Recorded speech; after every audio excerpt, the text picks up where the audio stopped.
Recording होतं ना, चालू झालं ना. नमस्कार, जनता न्यूजमध्ये आपलं सरचे स्वागत आहे. आपण आलोय वैजापूर तालुक्यात बाबुळगाव बुद्रुक पिराचे बाबुळगाव या ठिकाणी अखंड हरिनाम सप्ताह शिवमहापुराण कथा आयोजित केलेली आहे. तर आपण जाणून घेऊया थोडक्यात महाराजांची प्रतिक्रिया. महाराज, काय आहे आपलं हे जे आयोजनाचं काय नियोजन आहे, कसं आहे? महाशिवरात्रीच्या पर्व काळावरती आमच्या बाबुळगाव नगरीमध्ये गेल्या 18 वर्षापासून हा महाशिवरात्रीचा उत्सव आम्ही समस्त ग्रामस्थ मंडळी बाबुळगावकर सर्व मोठं भक्तिभावाने या ठिकाणी आम्ही संपन्न करतो. आणि या 8 दिवसाच्या ज्ञानयज्ञ सोहळ्यामध्ये शिवपुराण कथा, भागवत कथा, रामकथा, हरिकीर्तन, अन्नदान अशा अनेक रूपामध्ये या ठिकाणी भक्तिमय वातावरणामध्ये आम्ही हा आनंद उत्सव या ठिकाणी साजरा करतो. भक्तगणांचा कसा प्रतिसाद आहे, काय वाटतं आपल्याला? अतिशय समस्त संपूर्ण बाबुळगाव नगरी आणि या पंचक्रोशीतील सर्व भाविकवृंद मोठ्या भक्तिभावाने या ठिकाणी 7 दिवस या ठिकाणी येतात, कथा श्रवण करतात, कीर्तनाचाही लाभ घेतात आणि महाप्रसादाचाही लाभ घेतात.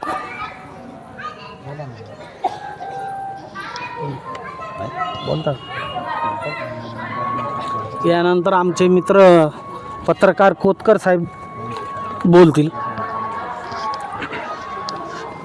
सर्वांना महाशिवरात्रीच्या सर्वप्रथम हार्दिक शुभेच्छा. आणि या कार्यक्रमानिमित्त जे आयोजक समितीचे जे शिवनाथ पाटील तुपे, रुस्तुम पाटील काळे यांनी आम्हाला या कार्यक्रमा ठिकाणी बोलवलं व सर्व गावकऱ्यांच्या वतीनं आम्ही या कार्यक्रमाला भरभरून शुभेच्छा देतो व सर्वांनी हा कार्यक्रमाचा लाभ घ्यावा असं मी आयोजकाच्या वतीने व ग्रामस्थाच्या वतीने सर्वांना विनंती करतो. महाराज बी 2 शब्द बोलतील. सगळ्यांना विनंती करा.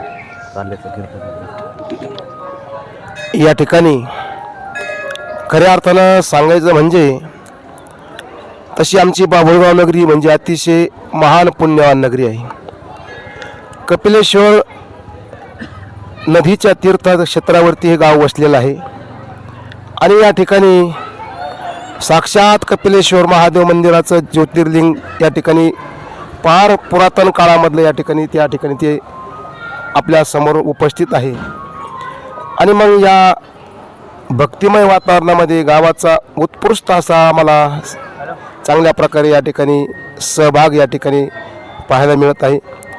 सप्ताह कमिटी आत्ताच यांनी खोतकर साहेबांनी जो उल्लेख केला, सन्माननीय श्री शिवनाथ पाटील तुपे माजी सरपंच, रुस्तुम पाटील काळे, मच्छिंद्र भाऊ गायकवाड, हरिभक्तीपारायण काशीनाथ महाराज गायकवाड आदी करून सर्व भजनी मंडळ, गावातील महिला मंडळ, पुरुष मंडळ सर्वांच्या आग्रहस्तव यावर्षी 19व्या वर्षामध्ये ही शिवमहापुराण कथा एक माझ्यासारख्या एक छोट्याशा साधकाकडे त्यांनी सर्वांच्या आग्रहस्थ या ठिकाणी दिलेली आहे.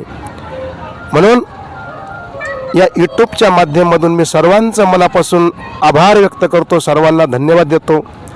असाच भरभरून प्रतिसाद प्रतिवर्षी असाच राहू द्या अशी कपिलेश्वर भगवान परमात्म्याकडे मी प्रार्थना करतो.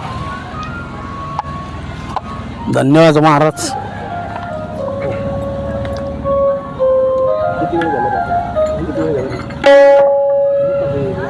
काय आपलं कथा घ्या फक्त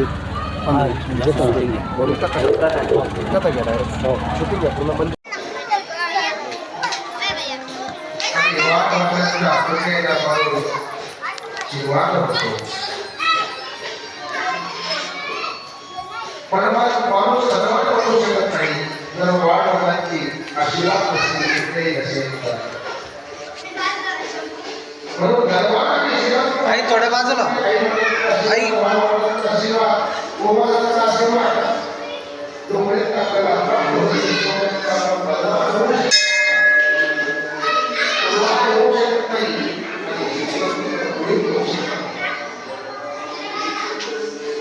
इकडं बघा. वाढ आहे वडिलांची पुण्याही लागते, आजोबा आणि आजीची पुण्याही लागते. काही लोक आजोबा सुद्धा आपल्या आपल्यामुळे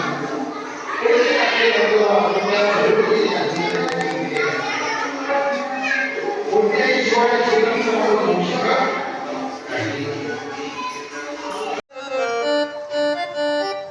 आणि त्या 500 पत्त्या भोगून सुद्धा त्याच्या मनाची कामना पूर्ण झाली नाही.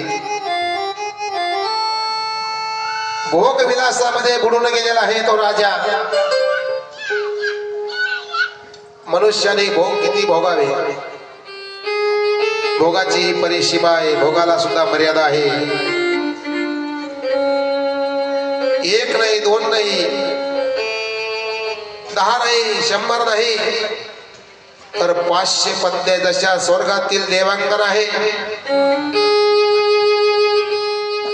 आणि इंद्राच्या ज्या देवांगण आहे अशा लावण्य लवती अशा सुंदर राण्या 500 राण्या त्या राजाच्या असताना सुद्धा तो राजा भोग विलासामध्ये गुंतून गेलेला आहे.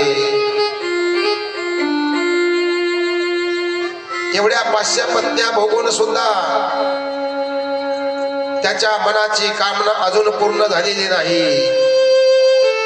थोडं लक्ष देऊन ऐका, ही कथा तुमच्या करता मी आणलेली आहे. सज्जना हो, माय बापा हो,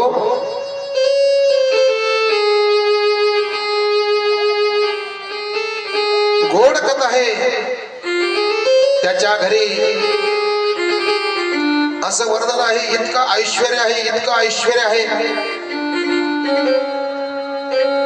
त्याच्या घरी होत आणि मग पुढे रिद्धी सिद्धी त्या राजाच्या घरी झाडलोट करण्यासाठी यायच्या, काम करण्यासाठी यायच्या.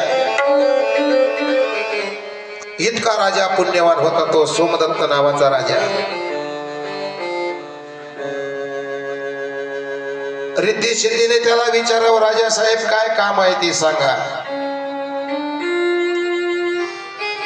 आणि काम करायच्या, घर काम करण्यासाठी रिद्धी सिद्धी असायच्या. अशा अनोख काम करण्यासाठी दास दासी ऐश्वर्य वैभव जसं त्या मदलेशेमध्ये वर्णन आलेलं आहे तसं वैभव जड भरताच काहीच कमी नव्हतं. 18 भार वनस्पती, फळे फुले ओळती, भावी त्या पोखरणी नदी गंगा वाहती. ज्या घरी कुलस्त्रिया राज्यराणी व संपत्ती.